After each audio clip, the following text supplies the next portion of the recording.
Have you ever wanted to visit one of the most haunted cities in the United States? Savannah, Georgia is known for its history and ghost stories. Nearly every building in the city has some haunted tale associated with it. From haunted hotels to haunted theaters to a haunted CVS. This is Everything is Spooky in the Dark, the podcast for WanderingCrystal.com. Let's visit Savannah with Enocha Edenfield.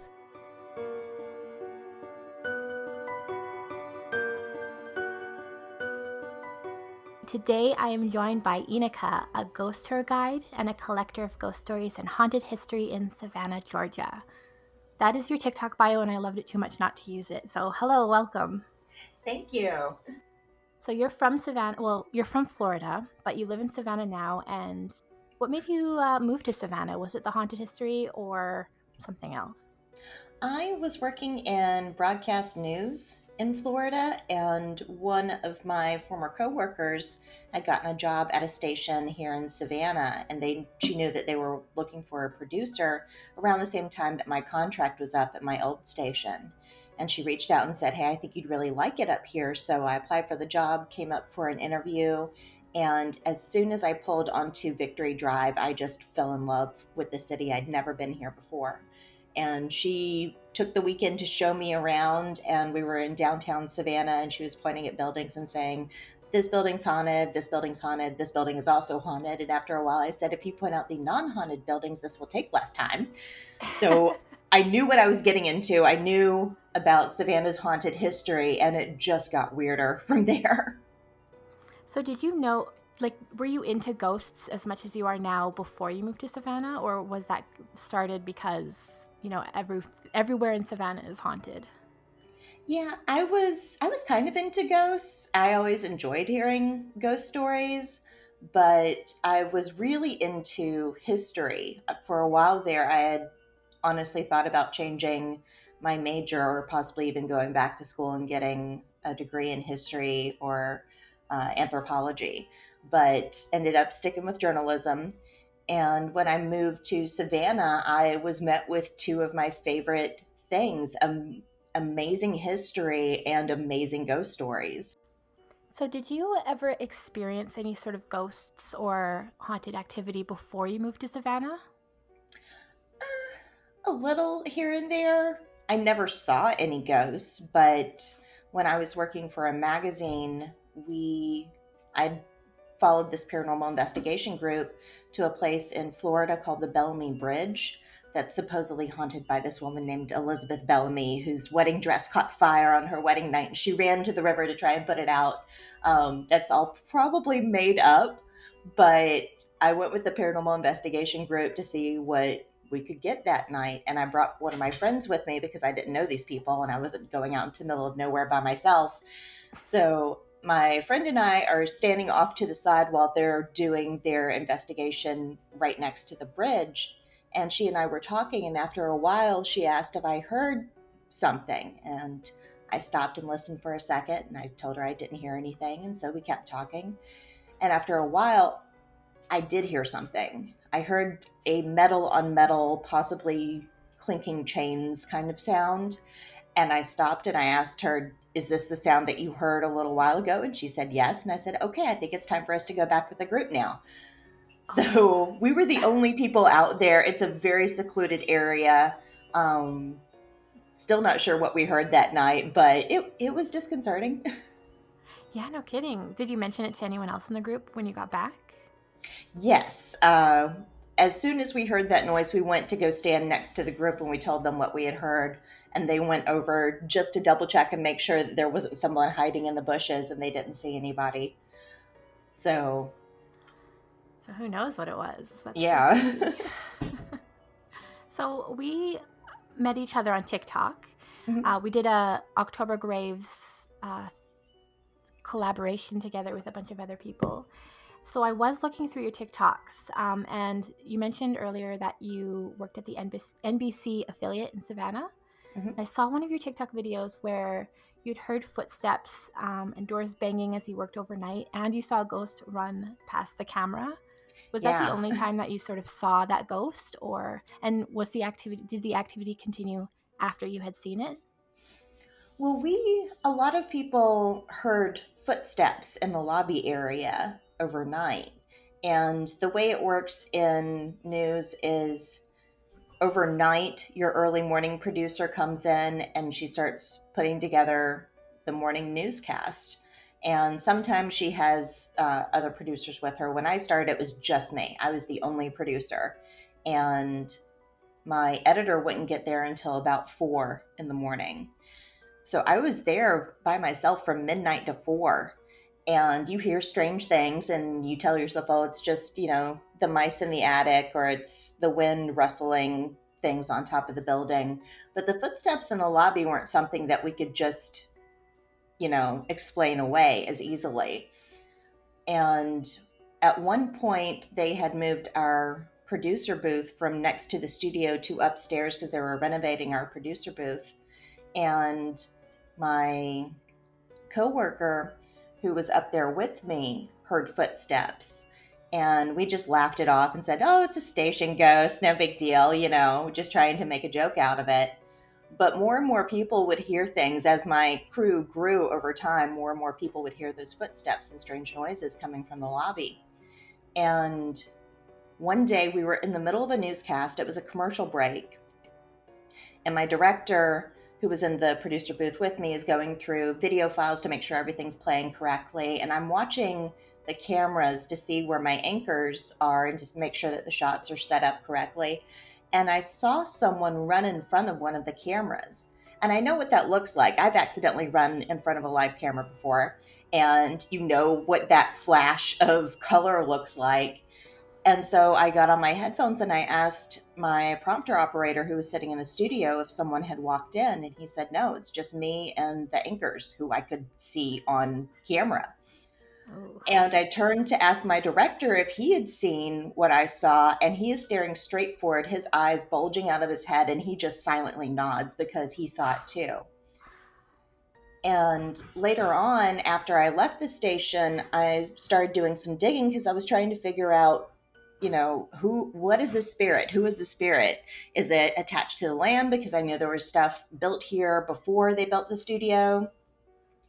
And I eventually asked a coworker who had been at the station for decades if he had any idea or if he had ever heard those footsteps. And he said, I know exactly who that is. And I said, you do? And he said there was an engineer who had worked for the NBC station for a long, long time. Like that was his life. He bought a home back behind the station. And this was just, his passion. And he died in the 80s. And as soon as he died, that's when the footsteps in the lobby started up. Wow. So it has to be him. Mm-hmm. That's at least, he likes it there. He's not like trapped there because, if you die in a horrible experience, you're trapped there. But I could never imagine being like trapped at work forever though. Yeah. So one of my other coworkers and I had a deal that if something happened and one of us started to die while we were at the station, the other person was supposed to drag her across the street to the baseball stadium there because we'll haunt the baseball stadium. We're not haunting our work. Yeah. Oh, wow. I'm glad that you found out, or at least had some sort of history of where the ghost came from and who it might be. Because, that would be like the first thing that someone would want to find out is like the history and who this guy could be. So I know that you love history, but why do you love graveyards so much? And is there a must-see graveyard in Savannah that you recommend? Because I know that Bonaventure is like the cemetery that everyone goes to. But is there another cemetery that you recommend? All the cemeteries here are great for different reasons. I love going to cemeteries because cemeteries sort of capture a moment in time and let you know what the city was going through, what our society was doing at that time. And it gives you just this interesting little glimpse into the past through their headstones, the way they were buried, and you can kind of see how Savannah's legacy has progressed over the years through their cemeteries. Off of Wright Square, there was the first municipal cemetery, which no longer exists. That's all been developed. And all that's left there is a plaque to commemorate that it was the first burial ground. and next to it would have been the first Jewish cemetery in town, and that has a monument, and on the back of it they've put all the information that they could find about the people who were buried there. They were able to find information about 16 people. It's believed that there were far more people buried there than just 16, but they were only able to find information about 16 people. But it's all on these plaques on the back of it. And then you've got Colonial Park Cemetery, which was the second municipal cemetery, which is still there. And that place has so many of Savannah's earliest citizens buried there. We also have a lot of Georgia's first postmaster, and different things like that. But the graves there are much more simplistic.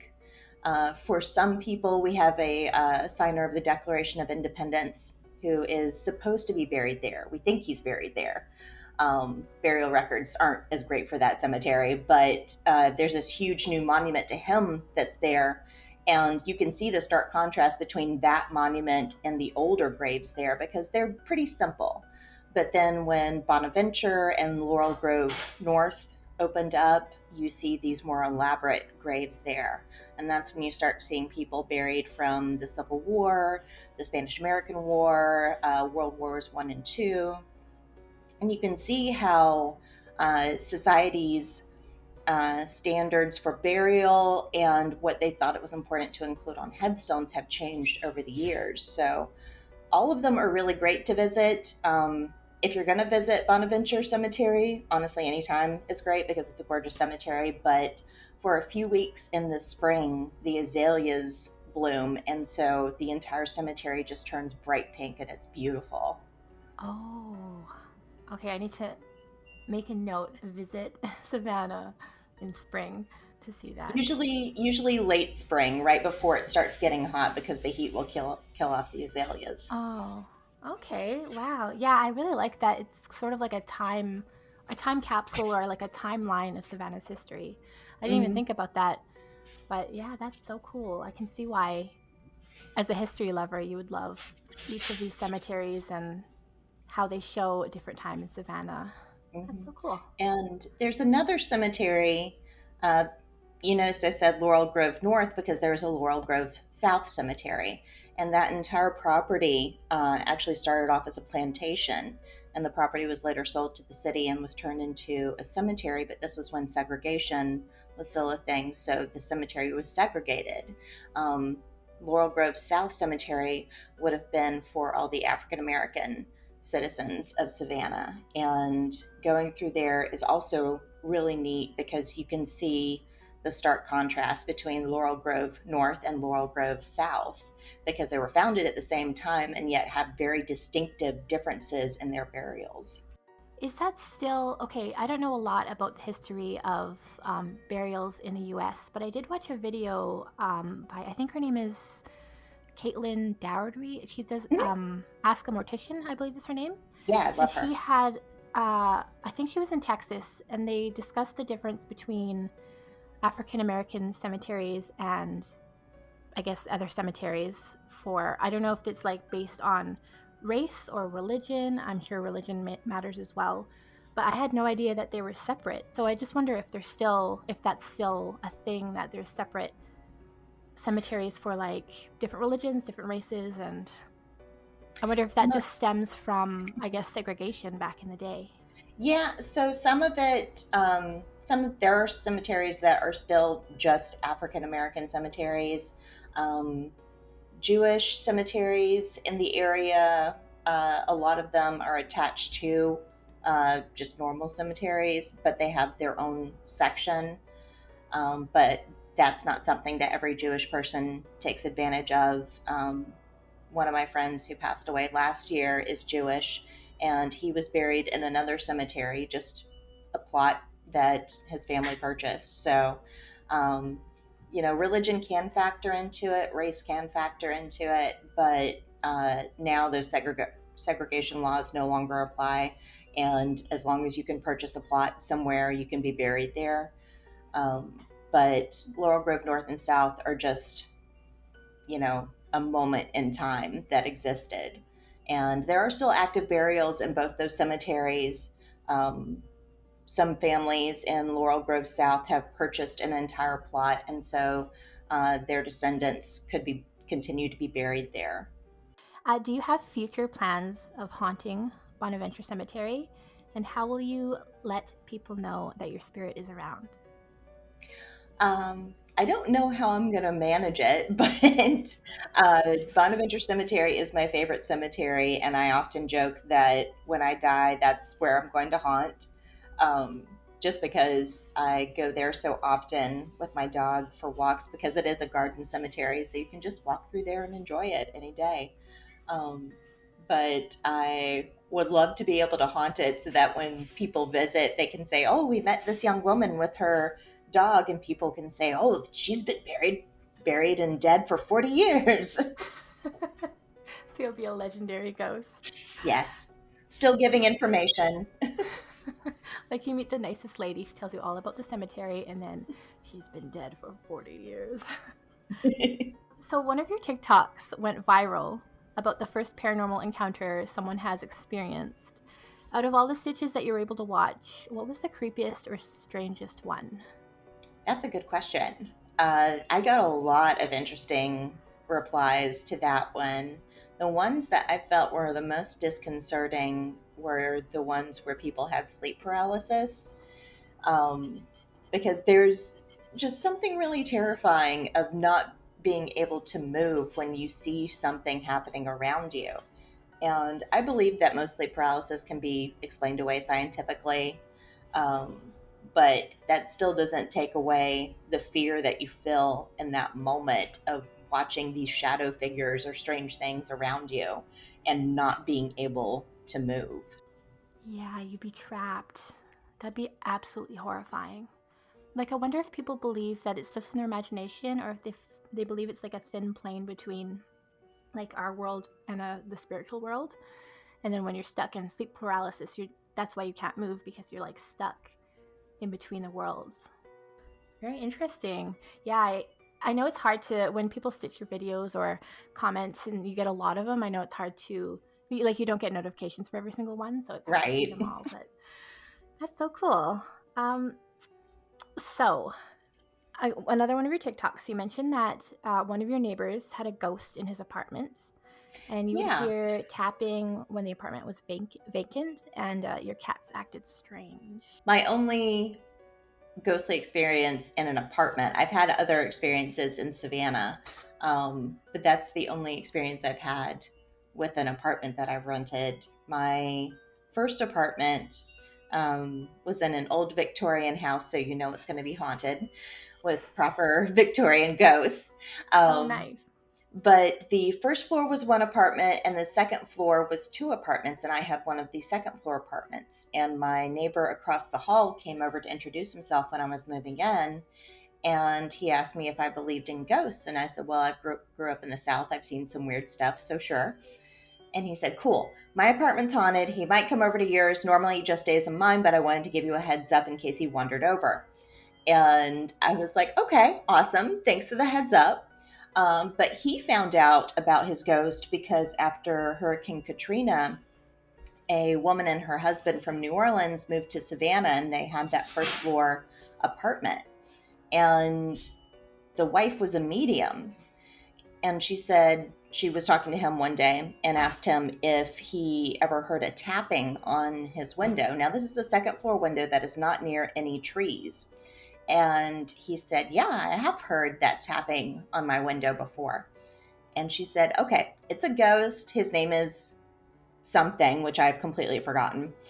And he doesn't mind sharing his space. He just wants you to know that he's here. And if you could put a blue candle or a blue jar on your fireplace mantle, just so that he has something in the apartment too, he would really appreciate it."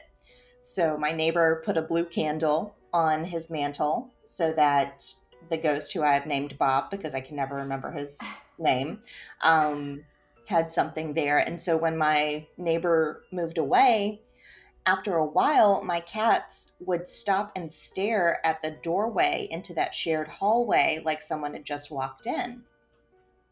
Now, the only two people who have access to that hallway are the people who have the two upstairs apartments. And I actually stuck my head out the door one time thinking maybe my landlord had come over to check on the apartment or something, but there was no one out there.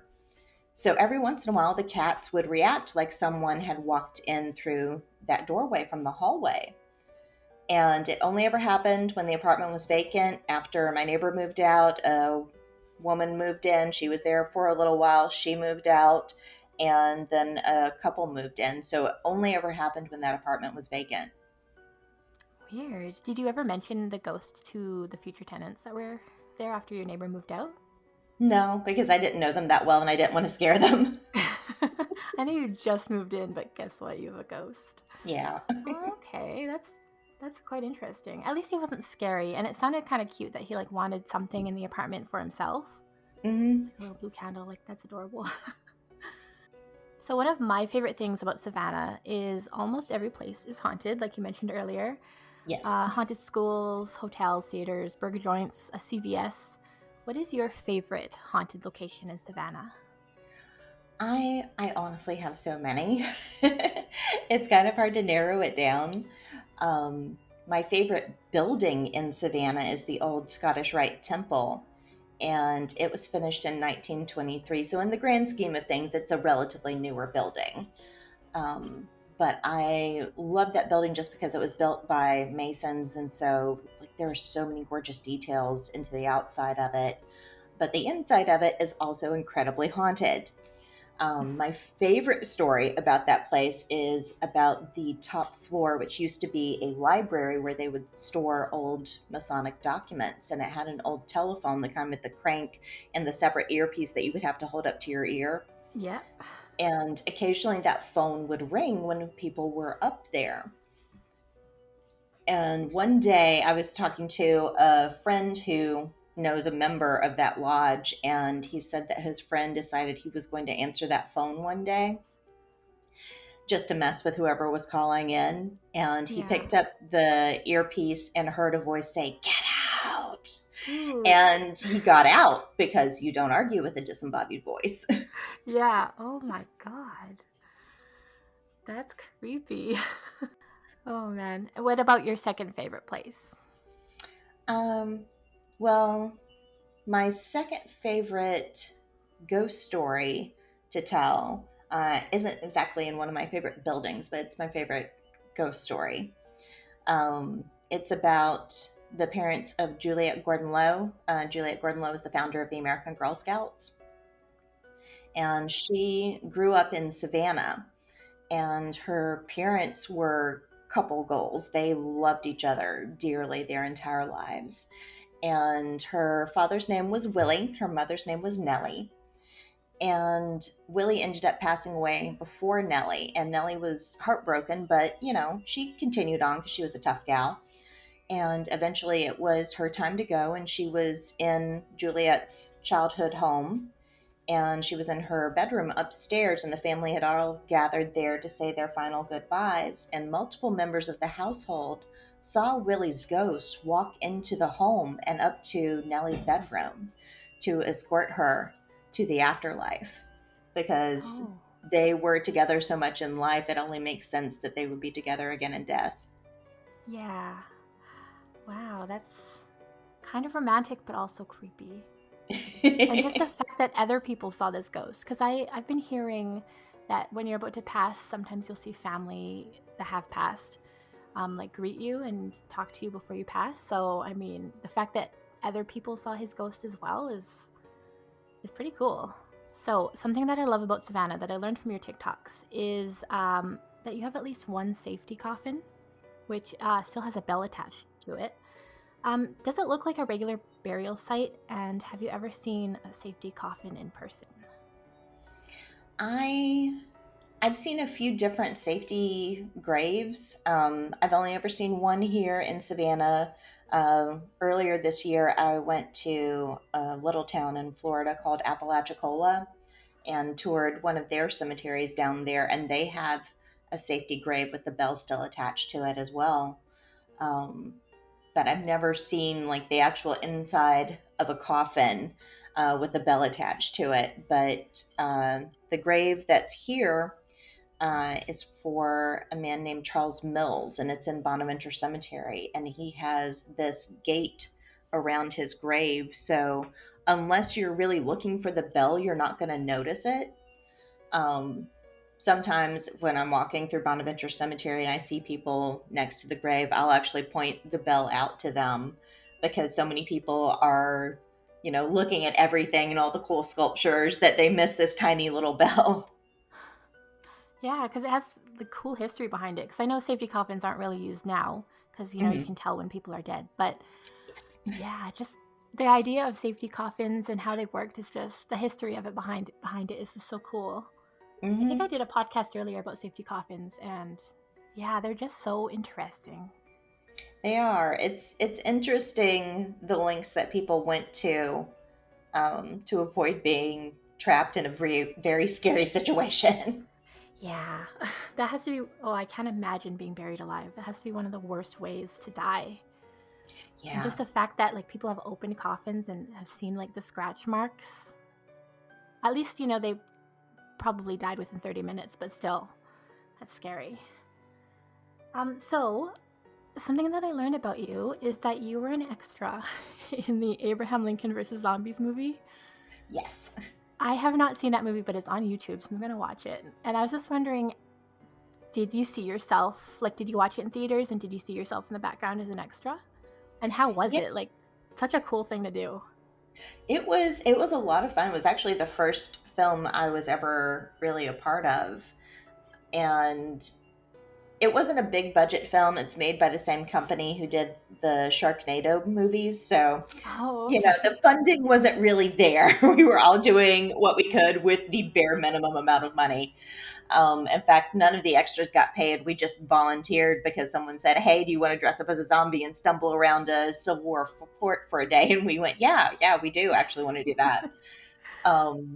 But I was one of the few extras who had whiteout contact lenses. So for some close-up shots, I was used. So it was pretty easy to see me. I played 2 different zombies, and my first zombie is killed off at about 17 minutes into the movie. I actually have a fight scene with one of the Secret Service agents who's guarding Abraham Lincoln. And that was my first day on set. They got me there, dressed me up, and they said, "Okay, you're going to fight that guy." And I said, "What?" And they were like, "No, it's fine. Just struggle a little bit." Okay, I'm watching that tonight. 17 minutes fight scene, and then there's some close-ups with your eyes. Mm-hmm. Oh, that's such a cool experience. And just the fact that you'll forever be in a movie with Abraham Lincoln versus zombies. I guess he's fighting zombies. Yes. Okay. So in the film, little Abraham Lincoln loses his parents to a zombie plague, and so it pops up again during the Civil War, and he knows exactly how to handle it. So he and his Secret Service agents go down south to fight zombies. Oh. But we were in an actual Civil War Fort Pulaski, which is right outside of Savannah. It's in between Savannah and Tybee Island. And that place has some crazy history attached to the Civil War mostly. But, being in this old fort, especially at night when no one else is there except for the film crew, you feel like there's more around you than what you can see. I always tell people that walking around Savannah, it feels like time isn't linear. It's just time periods stacked one on top of the other. And there are some places where that stacking of timelines seems really thin and they're all getting compressed into one. And that's how I felt out at Fort Pulaski at night. I felt like the time periods were getting compressed. And if I tried really, really hard, I could see some Civil War soldiers, walking around doing their nightly drills. Do you have any other ghost stories or haunted stories that you'd like to share? Yeah, well, I can actually tell you a few about Fort Pulaski. So Fort Pulaski was used for several different films that have come through Savannah. The movie Glory was partially filmed there. The Conspirator, which was also about Abraham Lincoln. It was about the conspiracy to kill Abraham Lincoln. Part of that was also filmed there. And different people have had some encounters while they're there. And one of them happened when they were filming Glory. Some extras had some time before they had to show up to the battlefield to film. And so they decided they were going to walk around the fort. Well, as they're walking around the fort, this Civil War officer shows up and starts yelling at them for not being in formation. And they thought it was another extra, so they start playing along, and they get in formation. And when they turn around, that Civil War officer is just gone. And another time, I was talking to some of the people who actually work there, and I asked them if they had had any experiences, because they're there all the time. So you'd figure that they would hear something strange or see something strange. And one of them told me that they had had some visitors who were there recording when they were doing a cannon firing demonstration.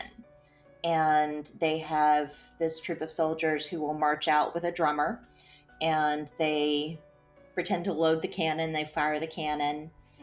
And while this couple was recording, they caught a voice on their video camera that sounds like a distorted man's voice keeping time with the drummer and going pa-rum-pa-pum-pum, pa-rum-pa-pum-pum.